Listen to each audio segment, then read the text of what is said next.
Found it. One night, I became curious about how well Cuddles was guarding the house. Using the forbidden book, I cast a magical spell that allowed me to bring a small, carved wooden toy figure to life. I named him Balthazar and tasked him with standing watch and making sure Cuddles was doing what he was supposed to be doing. I thought about it for a while. If Cuddles wasn't being a good night guard, I could eventually replace him with a toy figure. However, I needed evidence before making that decision. Balthazar, play nice with Cuddles. You know you need to behave. Initially, I was a bit hesitant to use another spell from the ancient spellbook, since it came with a variety of warnings. But since my first spell didn't seem to have caused much harm to Bob, I decided to risk it. This time, perhaps because I had planned everything out and performed the spell in a relaxed and thoughtful manner, there didn't seem to be any side effects. I had also used a rodent I had caught eating part of a watermelon we were storing for a special occasion as an exchange, one life for another, and thus, neither Balthazar nor I seemed to suffer any consequences from the spell.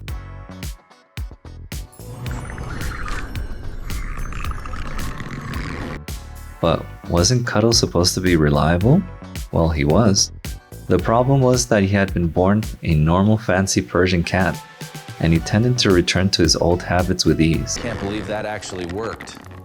At times we would wake up to find him coming into the bedroom, throwing himself onto the bed, beginning to purr, and asking for a belly rub. Initially, both my life partner and I didn't mind. We could still see the cat in him. But what had started as a sporadic event gradually became something that at times felt like a habit, and worse yet, an expectation. The same thing happened with the head scratches and belly rubs. Damn, I'm so exhausted. Every so often, Cuddles would begin coughing up hairballs because he still felt the need to groom himself. Now that he was in humanoid form, however, he had trouble reaching certain areas of his body. As a result, he would occasionally request our assistance in removing his old fur.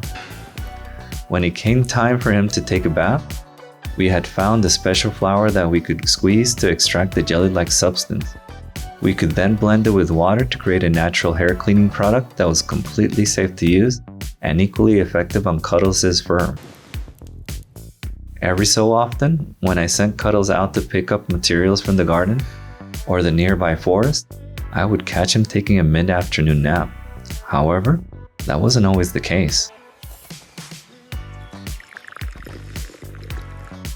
At first, having tailored clothes made for Cuddles and helping him with his bath wasn't a problem.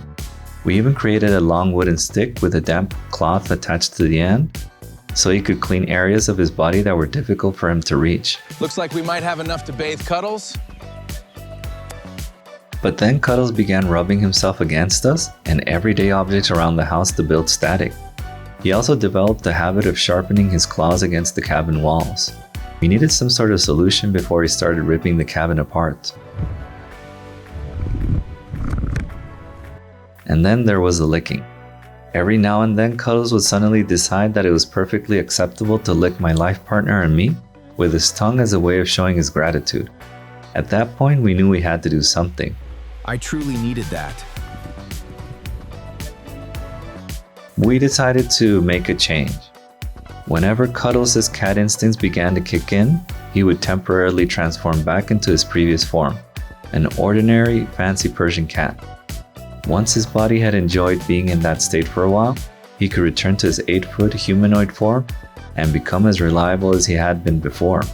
Therefore, to make things around the house work, we decided to allow Cuddles to spend most of the day in his domestic cat form, take a short nap in the afternoon, and then right before the moon came out, have him transform back into his humanoid cat form. Thankfully, you worked out, Balthazar.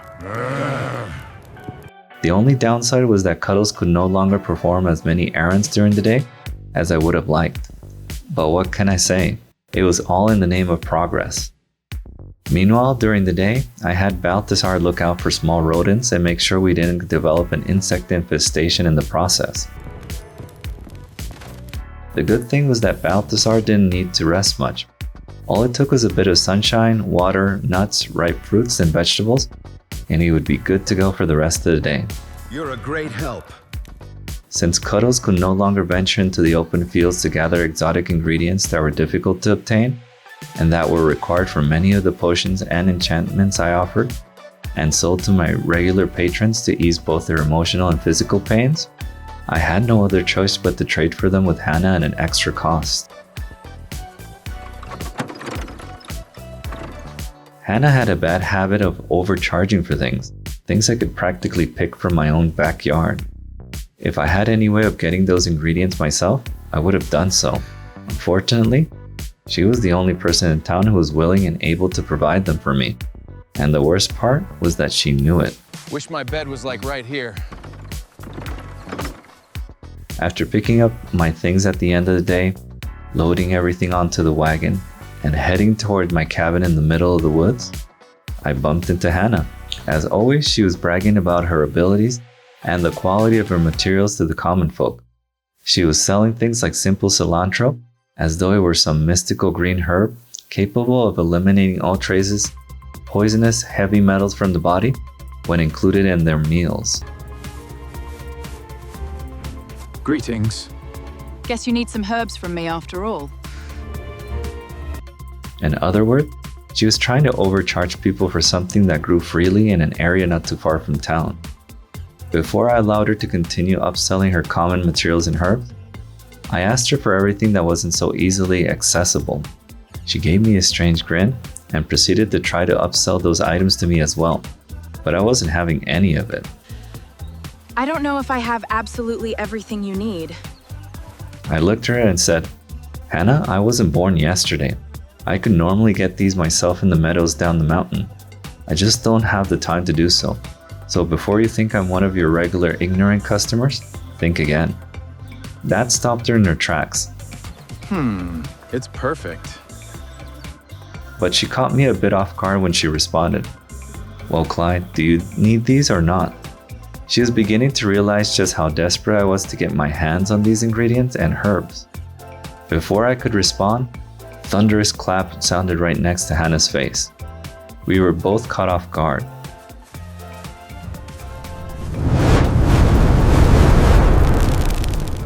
What the hell was that? We looked toward the source of the sound. Bob was making his way toward us with both hands held out. Back off, bitch. Before Hannah had a chance to make one of her well-known smart remarks, Bob launched another group of glowing orbs towards her.